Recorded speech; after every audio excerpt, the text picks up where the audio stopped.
नमस्कार।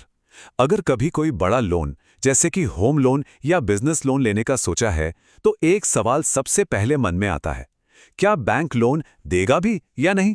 बस इसी सवाल का जवाब, जिसे हम लोन एलिजिबिलिटी या लोन पात्रता कहते हैं, यही तय करता है कि कोई सपना हकीकत बनेगा या नहीं।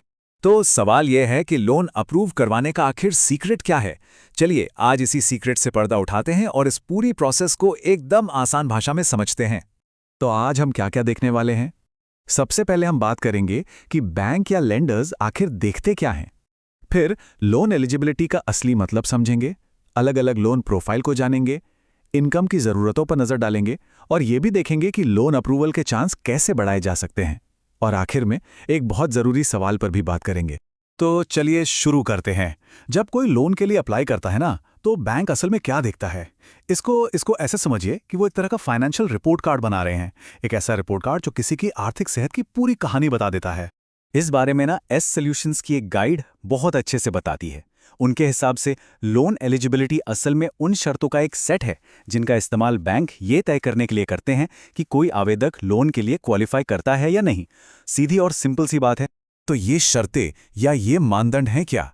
चलिए थोड़ा और गहराई में जाते हैं और समझते हैं उन यूनिवर्सल फैक्टर्स को जिन्हें लगभग हर बैंक, हर लेंडर लोन देने से पहले जरूर देखता है। बेसिकली लोन एलिजिबिलिटी के जरिए ना कोई भी लेंडर 3 चीजें चेक करता है। क्या आवेदक लोन चुका पाएगा, उसकी फाइनेंशियल कंडीशन कितनी स्टेबल है, और सबसे जरूरी, उसे पैसा देने में रिस्क कितना है। सच पूछिए तो पूरा खेल इसी रिस्क और चुकाने की क्षमता का ही है। और ये जो मूल्यांकन होता है ना, इसके मुख्य कारक भी बड़े दिलचस्प हैं। किसी की इनकम और नौकरी कैसी है, क्रेडिट हिस्ट्री और क्रेडिट स्कोर क्या कहता है, उम्र और वो कहाँ रहते हैं, और हाँ, किस तरह का लोन चाहिए और कितना चाहिए। ये सब मिलकर उस फाइनेंशियल रिपोर्ट कार्ड को पूरा करते हैं जिसके आधार पर फैसला होता है।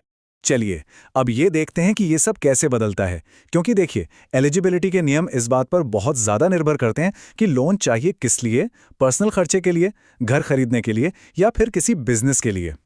हर लोन का ना फोकस एकदम अलग होता है।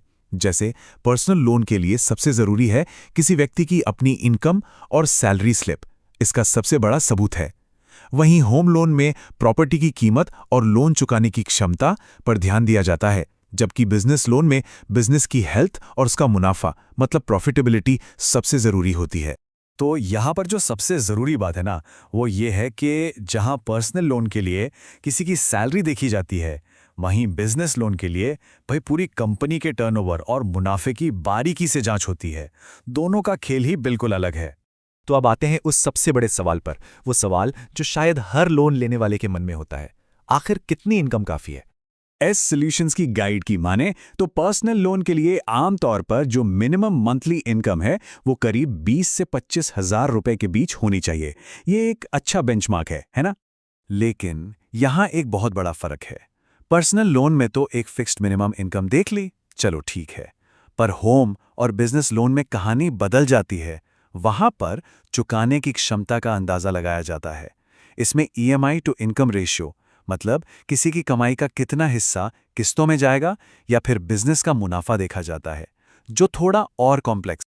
तो ठीक है, अब जब हम नियम समझ गए हैं तो सवाल ये उठता है कि किया क्या जाए। चलिए एक एक्शन प्लान पर नजर डालते हैं जिससे कोई भी अपनी लोन अप्रूवल की संभावनाओं को और मजबूत कर सकता है। और इस एक्शन प्लान का कह सकते हैं कि गोल्डन रूल है क्रेडिट स्कोर। और वो मैजिक नंबर क्या है? 750। 750 से ज्यादा का स्कोर लोन अप्रूवल के चांस को कई गुना बढ़ा देता है। ये एक बिल्कुल साफ टारगेट है। तो यहां एक पूरी चेकलिस्ट है।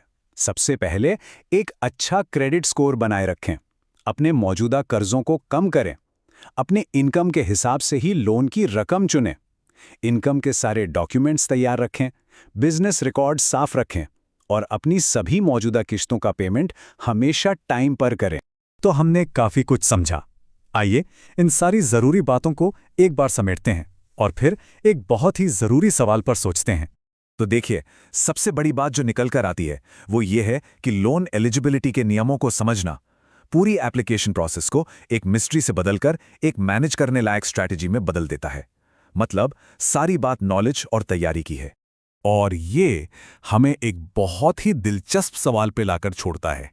क्या किसी की पूरी फाइनेंशियल कहानी सिर्फ इन नंबरों और डॉक्यूमेंट से बताई जा सकती है? सोचिएगा जरूर।